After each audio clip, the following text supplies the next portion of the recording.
लेकिन मैंने सुना है कुछ ताकतें यहां आई हैं जो कह रही हैं कि जो हमें वोट नहीं देगा वो फिरौन होगा, नमरूद होगा। मैंने सुना है कुछ मेहमान आए हैं बरसाती परिंदे जो लोगों को गालियां दे रहे हैं।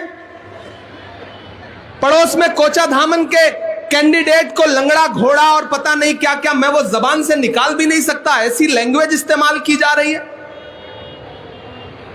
सियासत इसका नाम है कि अपने ही एक कलमा गो भाई को गाली दोगे आप? क्या किसी मुसलमान को फिरौन कहने से बड़ी कोई गाली हो सकती है? हो सकती है? मुझे बताओ, क्या किसी मुसलमान को फिरौन और नमरूद कहने से बड़ी गाली हो सकती है? कैसे आपने हक दे दिया कि कोई मेहमान आकर के आपके बीच में आपके लोगों को फिरौन बोले, नमरूद बोले, गालियां दे? जो कांग्रेस को वोट देगा वो फिरौन हो गया, जो उनको वोट नहीं देगा वो नमरूद हो गया।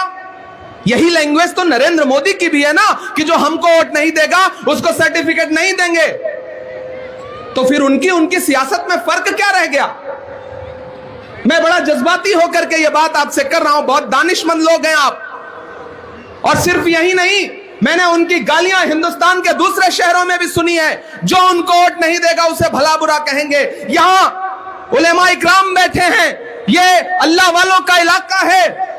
महाराष्ट्र में जब हार गए, यहां जमीयत के साथी बैठे हैं। मौलाना सज्जाद नोमानी साहब को सोशल मीडिया पे जो जो भला बुरा कहा है, लिफाफे वाला बोला मौलाना लोगों को। आप सबने सुना होगा ये भाषण, सुना है या नहीं सुना है?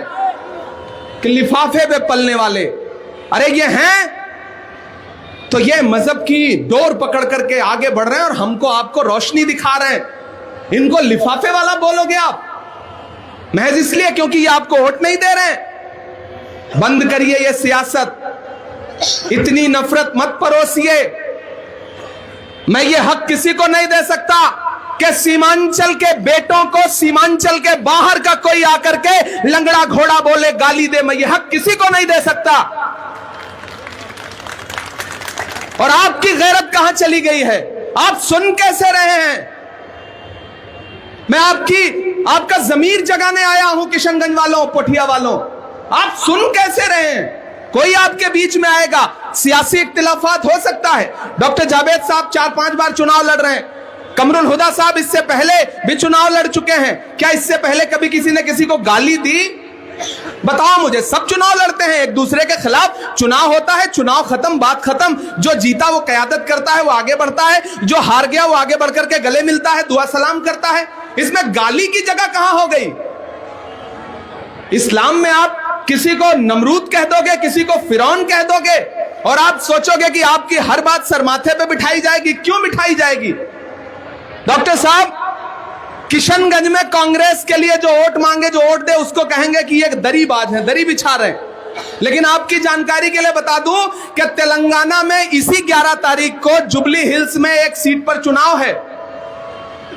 तेलंगाना में मतलब हैदराबाद में, जुबली हिल्स में, घर के पड़ोस में एक सीट पर चुनाव है। वहां कांग्रेस के लिए घर घर जाकर के यही मिल्लत वाले हबीबे मिल्लत साहब वोट मांग रहे हैं कांग्रेस के लिए। समझे या नहीं? फिर से समझा रहा हूं। यहां आकर के आपको भला बुरा कह रहे हैं, आपको कहेंगे कि आप दरी बिछा रहे हो। अरे भाई, तो वहां आप कांग्रेस के लिए वोट मांग के, इसका मतलब आप भी दरी बिछा रहे हो।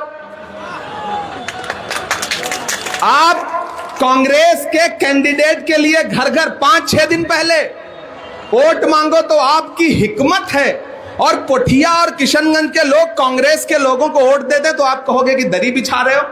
भाई, ये तो बड़ी दोगली सियासत है। मैं इस सियासत का हामी नहीं हूं, मैं इस सियासत का हामी नहीं हूं। ये जो आपके बीच में आए और कहें कि कयादत खड़े करने के लिए आए हैं, नहीं साथियों, ये कयादत किसके खिलाफ खड़ी करना चाहते हैं? किसको हरा करके कयादत खड़ी करना चाहते हैं? कमरुल हुदा साहब को हरा के कौन सी कयादत खड़ी होगी? कमरुल हुदा अपने नहीं है, ये ईमान वाले नहीं है। पड़ोस वाली सीट पर प्रोफेसर मुसव्विर ईमान वाले नहीं है। कोचा धामन में ईमान वाले नहीं है। अमौर में जलील मस्तान साहब ईमान वाले नहीं है। भाई को भाई के खिलाफ लड़ा करके आप कहोगे कि कयादत खड़ी कर रहे हैं? और फिर जब कोई बोल देगा तो उसे फेसबुक पर गाली दिलवाओगे आप। यह है आपकी सियासत, नाम अल्लाह रसूल का लेकर के और सोशल मीडिया पे गाली दिलवाओगे आप। मैं नहीं मानता ऐसी सियासत को, मैं इनकार करता हूं। मैं इमरान प्रतापगढ़ी ऐसी सियासत से इनकार करता हूं। मुल्क बहुत बुरे दौर से गुजर रहा है पुठिया वालों, बहुत बुरे दौर से। जब भाजपा खुद नहीं